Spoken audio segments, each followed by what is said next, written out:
მივუციოთ თან დაინტერესებულიყავით რა ფერის სახურავი აქვს ამ სახლს და ამ შენობას. არა. აი საგარეო ორიენტირი რა არის ქვეყნისთვის, იცით? ეს არის ქოლგა. ჩვენთვის თავარი არის ჩემი სახელმწიფოებრივი ერთიანობა, მთლიანობა, ისტორიის, კულტურის, ტრადიციის, რელიგიის დაცვა, ჩემი ფასეულობების, საიდანაც მე მოვდივარ და რატომაც ვარ მე ქართველი და რატომაც განსხვავდები მე სხვა ერის შვილისგან, ხო? ქართველი. აი ამის დაცვა და გარანტირებული უსაფრთხო მომავლის უზრუნველყოფა. და ამის შემდგომ აი ამ მიზნიდან გამომდინარე ვეძებ მე საშუალებას მიზნის მისაღწევად. რა თქმა უნდა. რომელი საშუალებაა ჩემთვის მისაღები? რომელი ფორმა ვისთან ურთიერთობა ნატოსთან თუ ნეიტრალური სახელმწიფო სტატუსი. მაგრამ არც ერთი ცალკე აღებული ერთი ქვეყნისთვის არაფერს არ მომიტანს. მაგიტომ მივდივარ ჩვენ ამ იდეამდე.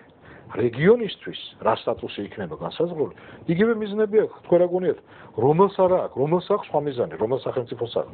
არც ერთ სახელმწიფოს მე არ გეუბნებით დეკლარირებულ მიზნებზე. რეალური მიზნები, არც ერთ სახელმწიფოს სხვა მიზანი არ აქვს.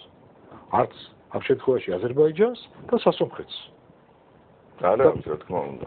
და რა გვიშლის ხელს და მე ვიცი პოზიცია ერთი ქვეყნის რაღაცა წრეების, გარკვეული წრეების და მეორე ქვეყნის გარკვეული წრეების. ეხლა შეიძლება გაჩნდეს კითხვა, თუ ეს ასეთი კარგი იდეა და მისაღებია, რატო არ ახმოვანებს ამას ერთი სახელმწიფო ან მეორე სახელმწიფო? მეტნაკლებად ხო სტაბილურია იქ ხელისუფლებაც და ეს არის ჩვენი გასაკეთებელი, ვერც აზერბაიჯანი და ვერც სასომხეთი. ამ თემას ვერ დაიწყებს და ბოლომდე ვერ მიიღებს. ეს არის ჩვენი ფუნქცია, ის როლი, რაც უნდა შევასრულოთ ჩვენ აზერბაიჯანისთვის და სასომხეთისთვის.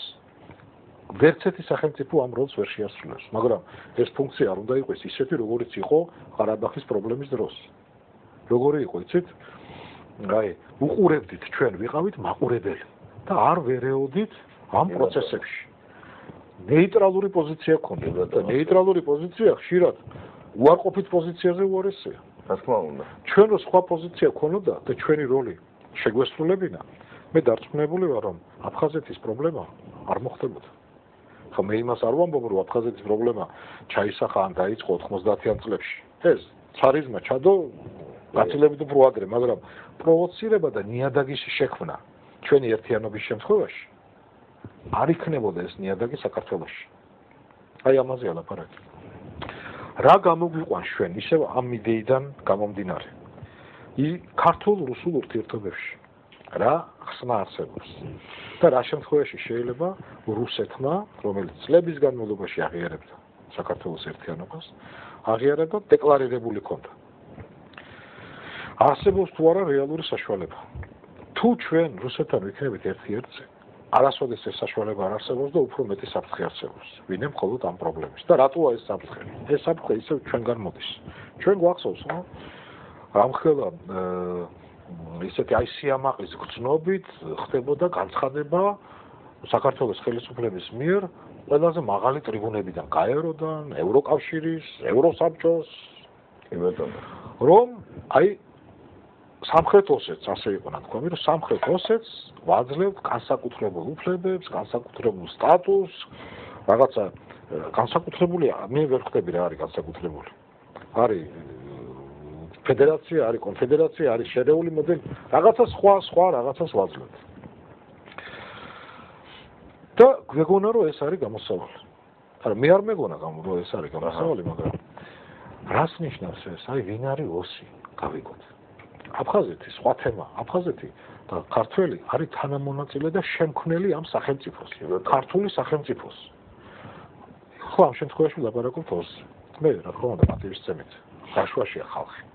ან ერთი, ან მეორე ხალხი. აქ ხელისუფლებაზე და რეჟიმზე ეს სხვა თემაა. თუ ოს საქართველოს ხელისუფლება აცხადებს მზაობას, რომ იცეს განსაკუთრებული უფლებები და განსაკუთრებული სტატუსი, ხო ვიცით, რომ ოსი არის საქართველოს მოსახლეობის 1.8%.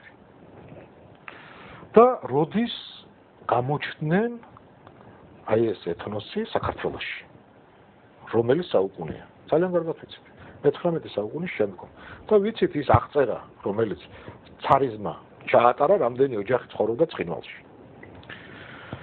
თუ ესეთი მიდგომა გაქვს, საერთაშორისო სამართალი არ არის შერჩევითი. გეკითხებით, ხვალ და ზეგ გართულდება ურთიერთობა და ჩვენ დაგვიდებენ ამ განცხადებას. თუმცა ამოწურავ ამ განცხადებამ, მაგრამ მაინც დაგვიდებენ განცხადებას და გვეტყვიან, რომ თქვენ აძლევდით რუსეთს ავტონომიას. დღეს საქართველოს მოსახლეობის 9% არის სომეხი. მე სომხეთის მისამართით არ მინდა პრეტენზიების თქმა და არ არის ეს ადგილი ჩვენი ურთიერთობები ვარღვიოთ და ვილაპარაკოთ. ჩვენი მეზობლები არიან, პარტნიორები არიან და ერთად უნდა ვიცხოვროთ და ვიარსებოთ და გავაგრძელოთ თანაარსებობა. კი ბატონო, და გაუცხოების ნაცვლად იმათმაც უნდა მიაღწია. რა თქმა უნდა, ეს არ არის მარტო ჩვენი გასაკეთებელი, საერთო გასაკეთებელი, მაგრამ სიმართლე უნდა ითქვას ცოტა სხვა ადგილას. აზერბაიჯანი რა მოსახლეობაა საქართველოს? 10%. ცოტა მეტი. გავიხსენოთ, როდის გაჩნდა სომეხი საქართველოში. დავანებოთ თავი რაღაცას ისტორიულ წარსულებს. მე-12 საუკუნიდან. დავით აღმაშენებელმა გორი, სომხური ქალაქი. მე-12 საუკუნე და მე-19 საუკუნე. 9% და 2% ვთქვათ. რომელსაც აქვს უფრო მეტი საფუძველი, სამართლებრივი. და რატო არ ფიქრობთ ჩვენ, რომ რაღაცა მოსალოდნელი პროვოცირება არევის შემთხვევაში და არასტაბილურობის შემთხვევაში საქართველოში გაჩნდეს და ამ ეტაპზე იმიტომ კი არა რომ რომელიც სახელმწიფო არის საქართველოს მწერი. ყველა სახელმწიფო თავის ინტერესებიდან მოქმედებს და ყველა სახელმწიფო ზრუნავს თავის მოქალაქეებს. ის სახელმწიფოებრივი ინტერესები აიძულებს მას და ის ზეწოლა რომელიც ექნება ხვალ და ზეგ თუ ჩვენ ჩვენი ადგილი ვერ ვიპოვეთ და ჩვენით არ დავაინტერესებთ გარე სამყარო რაც მიგვიყვანს უფრო დიდ კატასტროფამდე.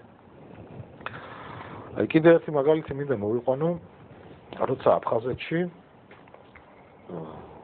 ტრაგედია დატრიალდა და დაიღვარა სისხლის ქართველის, აფხაზის, ჩვენი მოძმის. და შავი ზღვა დაემსგავსა, მახსოვს ეს კადრები, მე და თქვენს გახსოვდა საქართველოს მოსახლეობას ახსოვს. არ მინდა დავტვირთო ისედაც ამ მდგომარეობაში, ძიმე მდგომარეობაში ყოფი, მაგრამ არ შემიძლია არ გავიხსენო. და არ გავიხსენო ის რეაქცია, რომელიც ჰქონდა იგივე დასავლეთს და რომელიც ჰქონდა ამერიკის შეერთებულ შტატებს. როგორი იყო რეაქცია? არც ერთი სახელმწიფოს თუ ჯგუფი სახელმწიფოების დასავლეთის რეაქცია ადეკვატური არ ყოფილა. ჯერ ერთი იყო დაგვიანებული, მაგრამ იყო ცალსახა პოზიცია. ეს არის შენი პრობლემა რუსეთს. შენ მოუვარი. კი ბატონო. და რატომ? იმიტომ რომ ყველა სახელმწიფო ისევ და ისევ ვამბობ, რომ გამოდის თავისი სახელმწიფოებრივი ინტერესებიდან. მისი პირველი რიგი საზრუნავი იყო, რომ ეს პრობლემები არ გადასულიყო დასავლეთში. და თან მას ურთიერთობა რუსეთთან არ გაეფუჭებინა და ვიცით, რამდენად არის დამოკიდებული დღეს ევროპა რუსეთზე. იმიტომ კი რომ მას ამის სურვილი აქვს. იმიტომ რომ ასეთი ისტორიული რეალობაა. რაც მას აიძულებს და არ აძლევს საშუალებას ის ნაბიჯები გადადგას, რისი სურვილიც აქვს ხშირ შემთხვევაში. ვიცით ურთიერთობა ევროპისა და ამერიკის. ვიცით ის აუცილებლობა, რაც არის ჩინეთიდან გამომდინარე, აი იძულებითი მიგრაცია. და ვიცით ეს უზარმაზარი სივრცე რუსეთი, რომელიც არის ბუფერი. და აჩერებს, ბუფერი კი არა, უფრო მეტია. აჩერებს აი ამ დალღას. ეხლა ჩვენ ამბიციებით ამ თემებს ვერ დავალაგებთ, რა თქმა უნდა. ვერ დავალაგებთ ვერანაირად ამ ჩვენი ამბიცია ჩვენ. აი ეს თემა კიდევ ერთხელ ვამბობ, რომ რაღაცის საშუალებას იძლევა ამ მიმართულებით.